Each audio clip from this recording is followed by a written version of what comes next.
Hello and welcome to Farm Journal Live. I'm editor Clinton Griffiths coming to you from our newsroom here in northern Indiana. Well, the biggest story today, what many of you are talking about in coffee shops and shop floors around the country, that's the weather. So we'll be taking a look at the weather today and see how things are shaping up over the next couple of weeks and months across farm country. Let's begin with the latest crop progress report from USDA. Weather conditions already starting to affect some crop conditions. 71% of the corn crops now reported good to excellent. That's down about 2% from the previous week. Soybean conditions remaining the same week over week, with 71% also rated good to excellent. Cotton conditions still looks rough, improving just slightly in the last week. 43% of that crop rated good to excellent, but rainfall looking pretty spotty this week, and the heat is still on the table. Michael Clark with BAMWX joining us now. And Michael, as we talk about the weather and what's going to happen over the next week to 10 days, what are you seeing out there as far as models go?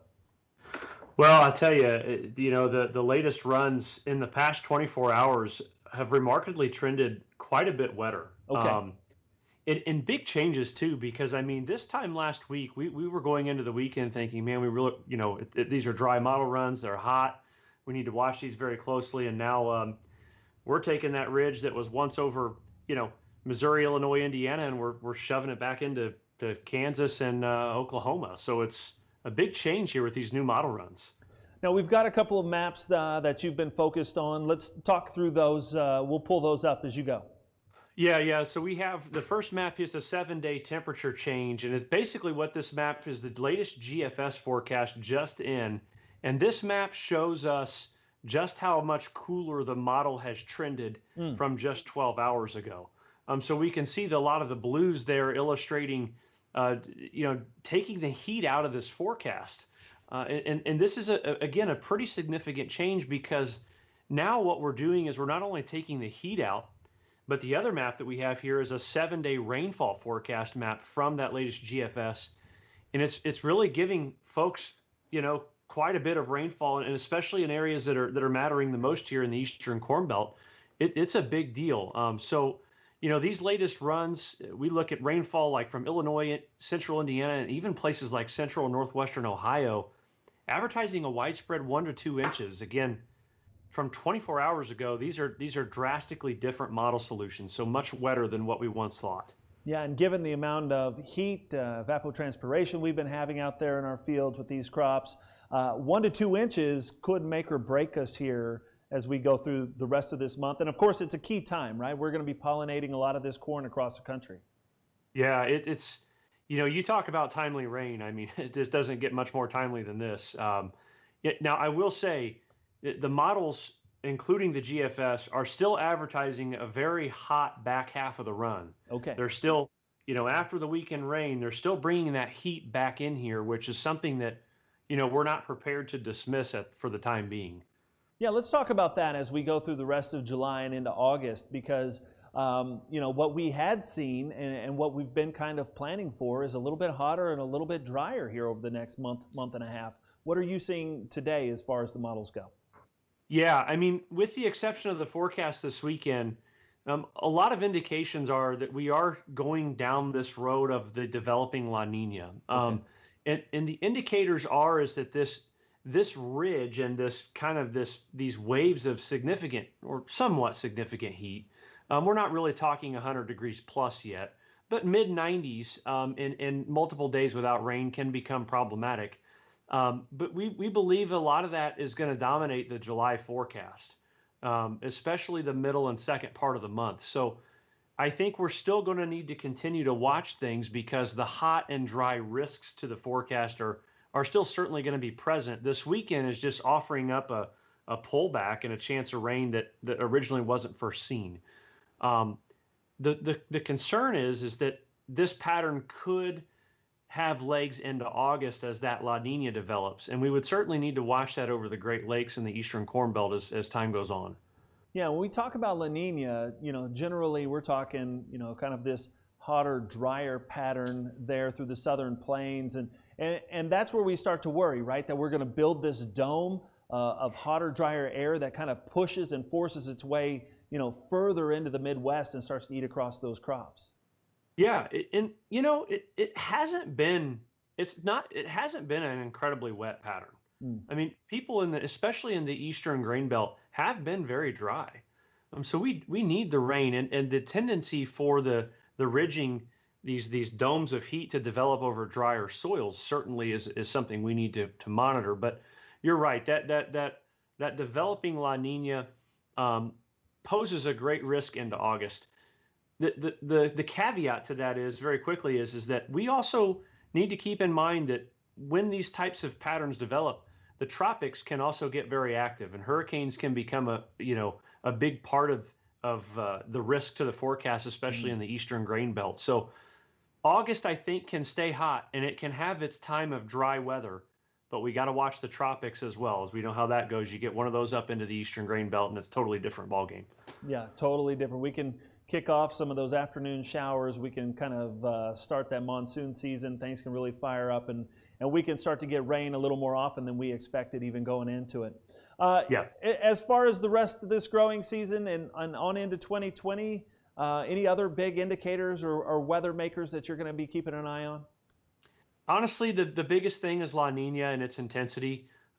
We are forecasting a hyperactive hurricane season. Okay. And so, and that just means above average. So I think we really need to watch that for the southeast, the eastern U.S.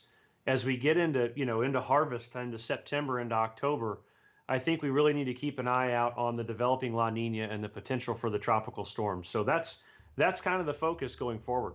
All right, Michael Clark, BAM WX, joining us on Farm Journal Live today. Sure appreciate the insights. Thanks so much. We'll keep watching as we go along here. Thank you for having me. Thank you. Yeah, absolutely. Well, 29.3 million food boxes have now been delivered as part of USDA's Farmers to Families Food Box program.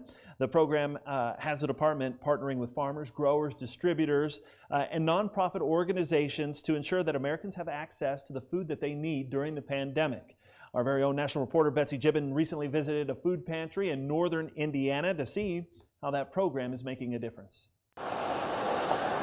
There's a long line in front of the food bank of northern Indiana in South Bend as people in need come in their cars. My fridge is pretty empty right now, and I got 2 kids, so it's going to help me a lot. And their bikes to get food for their families. Well, we always need food at home. Thank you. It's a winding string of cars now receiving pre-boxed and pre-bagged food because of the COVID-19 pandemic, and a line that's only been getting longer.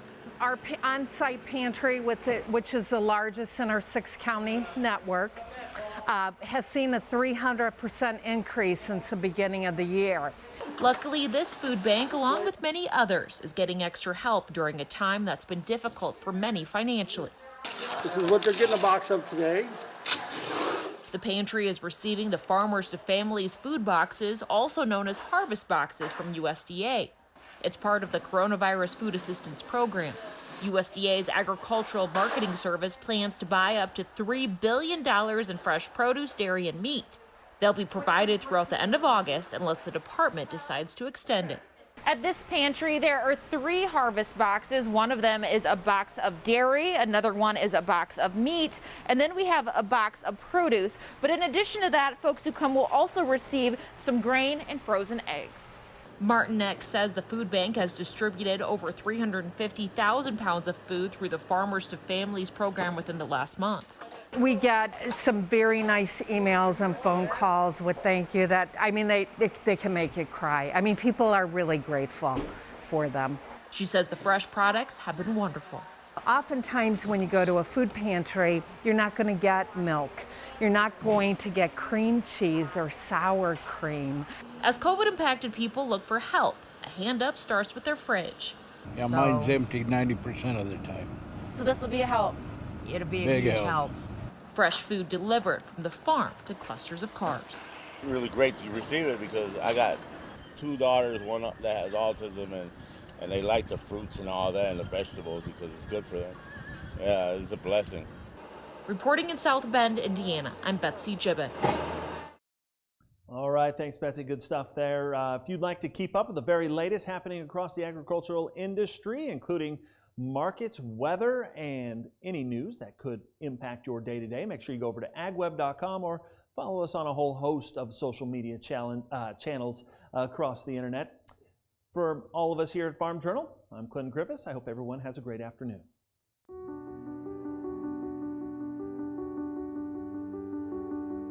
It started as social distancing, self-isolation, and caring for loved ones.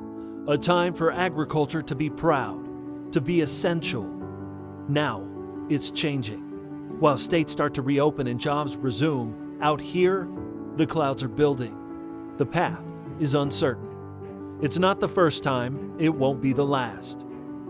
But we'll farm on. This soil is soaked in generations of sweat, of reinvention, of grit. Farm on is a calling. It's a mantra, a mindset. When the horizon dims and things turn dark, we'll find the light. We may be doing this for you, but we're also doing it for them. 2020, now's the time to farm on.